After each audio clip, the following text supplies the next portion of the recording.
somos mordomos da casa comum, da terra, dos animais e das plantas.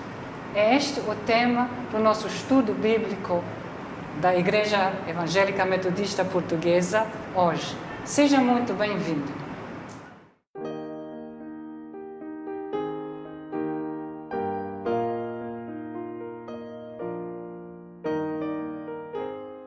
Alguma vez refletiu sobre a sua relação com a terra, com os animais, até com as plantas?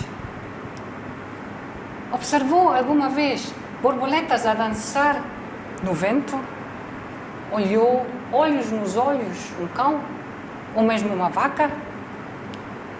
Alguma vez se interrogou de onde vem o leite que bebe? Ou a bifana que come ao almoço?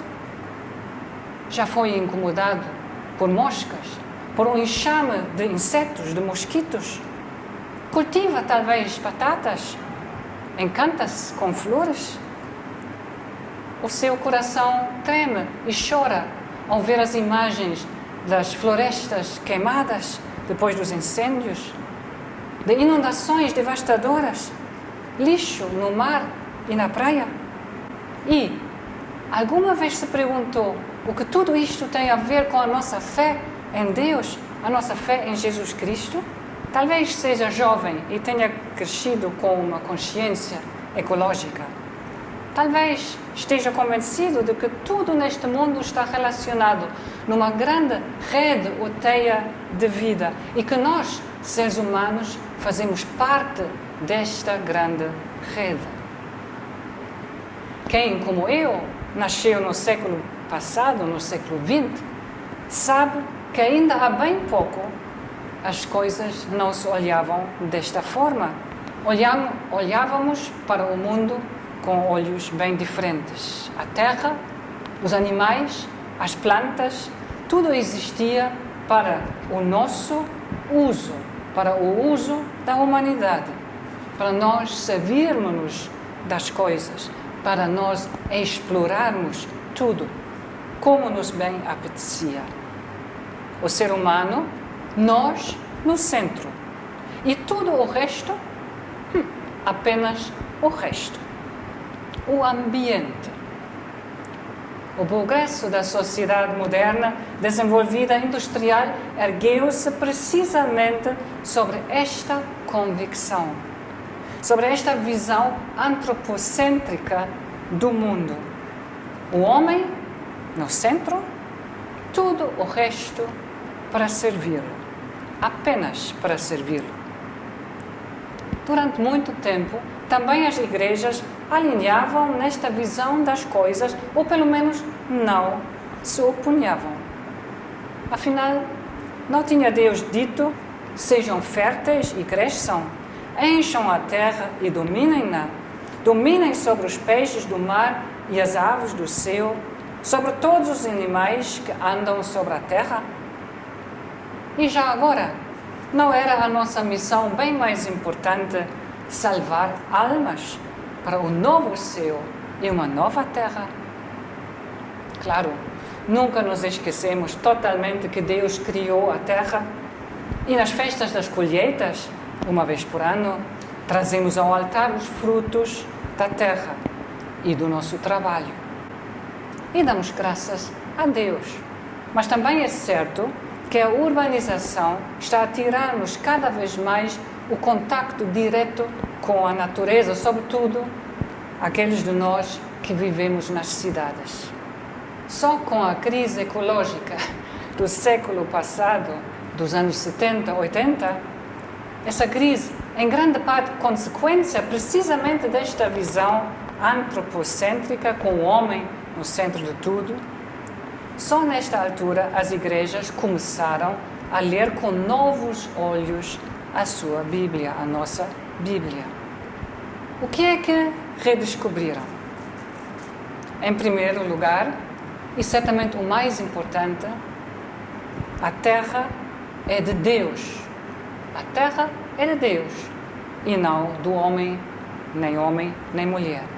Salmo 24, versículo 1, lemos: a terra o mundo pertence ao Senhor, com tudo o que nela existe. A terra e todos os que nela vivem são dele. E em Levítico 25, 23, nunca devem vender uma terra em definitivo, porque a terra pertence-me, diz Deus. E vocês são como estrangeiros residentes numa terra que é minha.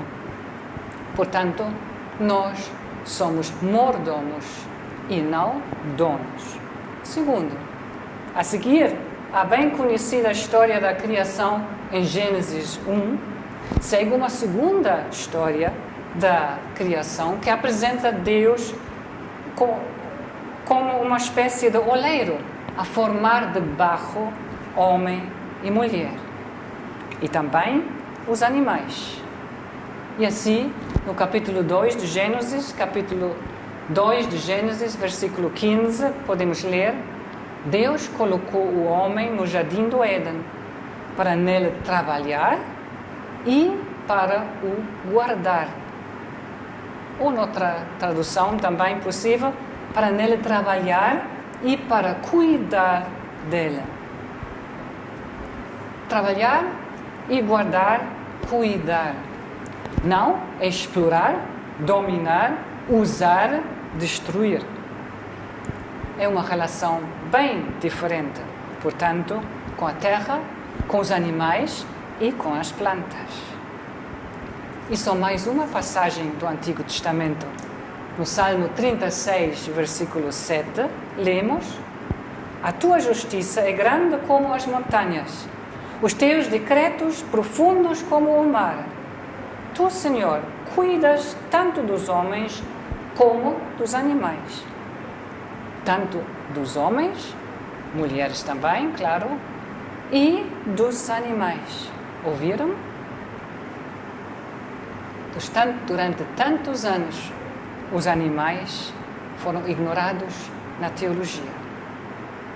Este novo olhar para o mundo, alimentado pela fé em Deus, traduz-se já na própria Bíblia, já no próprio Antigo Testamento, em ação concreta. Não é apenas uma ideia, não. Tem consequências na vida prática.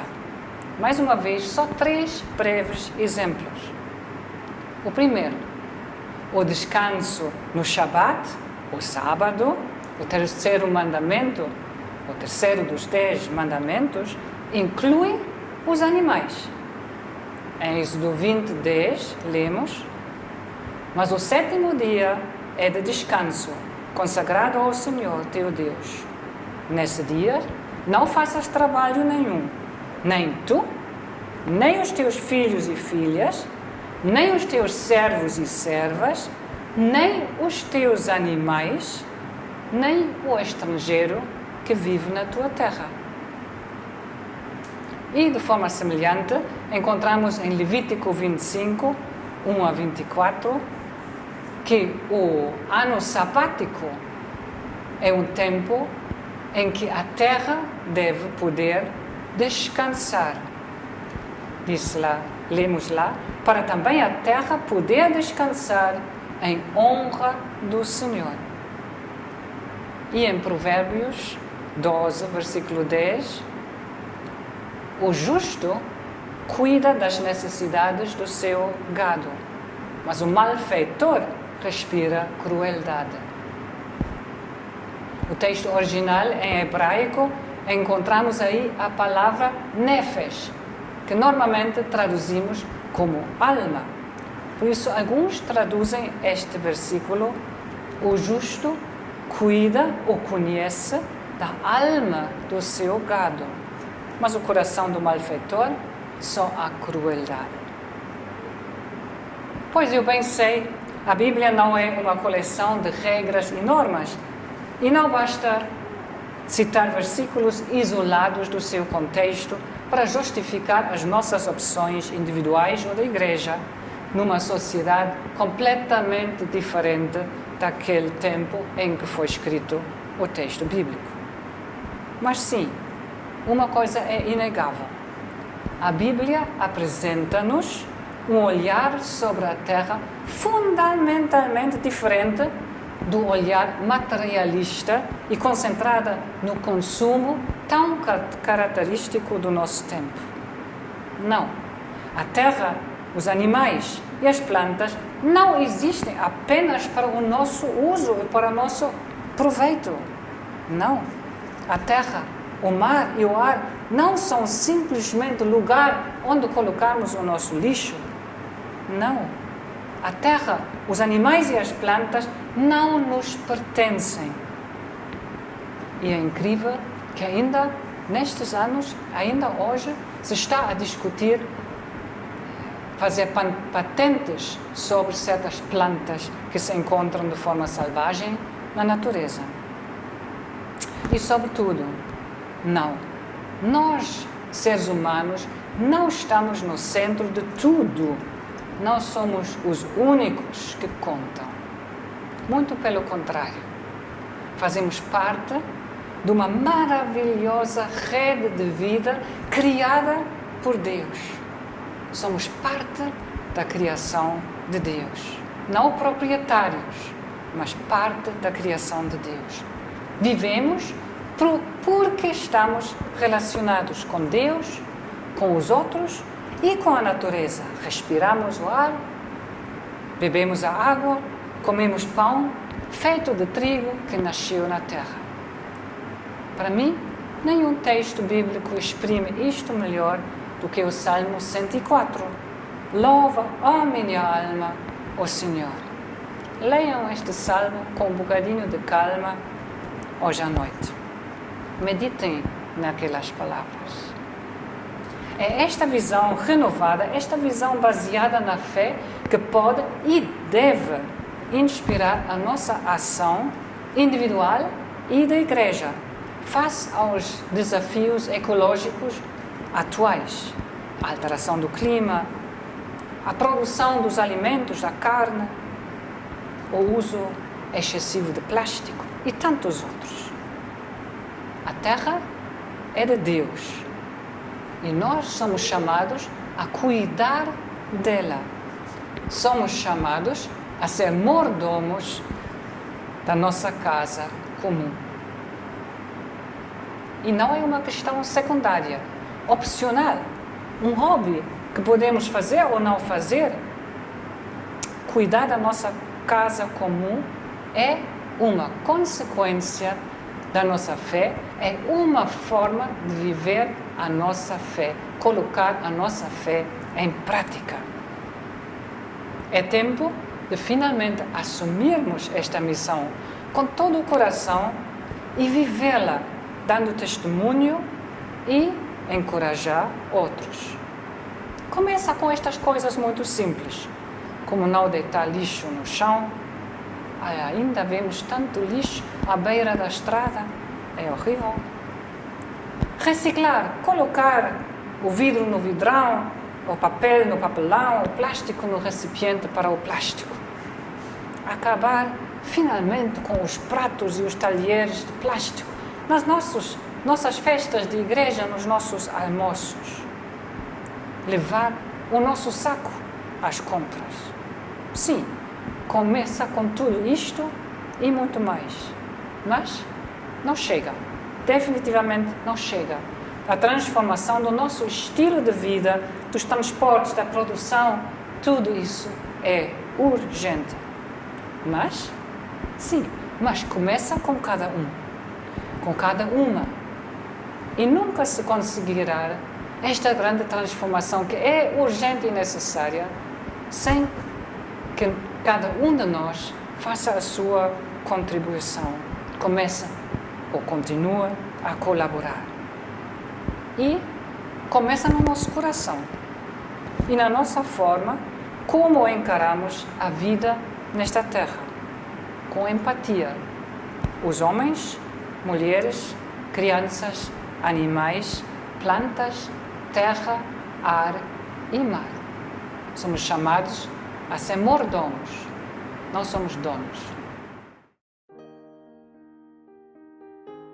Para continuarmos nesta onda de preservação do nosso planeta, As últimas dicas que vos trago têm a ver com a preservação dos seres vivos que habitam o planeta. A primeira dica, e fundamental nestes tempos de pandemia, é o correto descarte das nossas máscaras, as máscaras que nós usamos todos os dias.